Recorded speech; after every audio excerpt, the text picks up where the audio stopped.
to arrange the budget in line with what we consider to be the deliverables that will respond to what the people of Kenya wanted. If you look at our budget, we have deployed in these, I think 8 value chains, we have deployed 260 billion Kenya shillings, right from production through aggregation, through value addition, through processing and manufacturing, all the way to export. Because for a very long time, it was disjointed. We didn't look at organizing resources using a value chain approach, so that if you invest in production, you must also think about, okay, what happens when production is successful? You must plan for the next thing. Then if the production is good, you must think about storage. You must think about aggregation.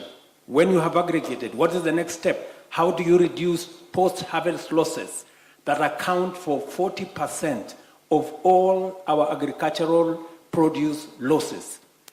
We need aggregation, we need value addition, we need cold rooms, we need processing, and we need to access the market. We need to take it to the next level. So that is the essence, as you asked me, that is the essence of how the value chains are related to the bottom-up economic transformation agenda. And we have had many meetings on all the value chains.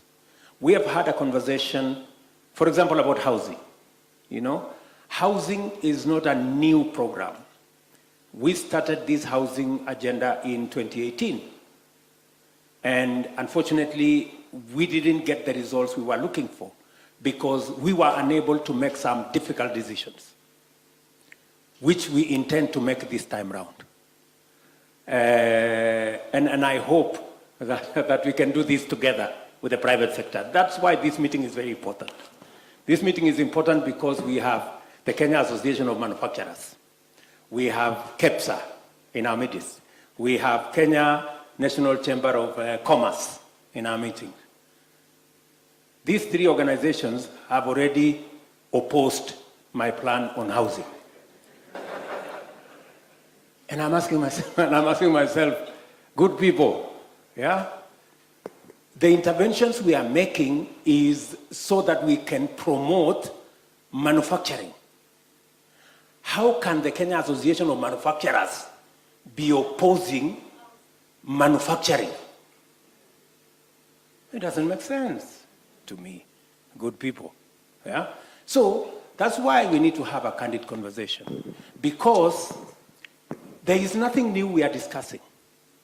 Nothing new. Everything we are discussing today, we have been discussing for the last 15, 20 years. The thing we have not been able to do is to make the decisions to move us forward. And you see, I am very amazed. I received the Prime Minister of Singapore. The great place we keep talking about. Oh, you know, Singapore, they were with us. You know, they were we were all in 1960. We were the same level. Today, Singapore is in the first world.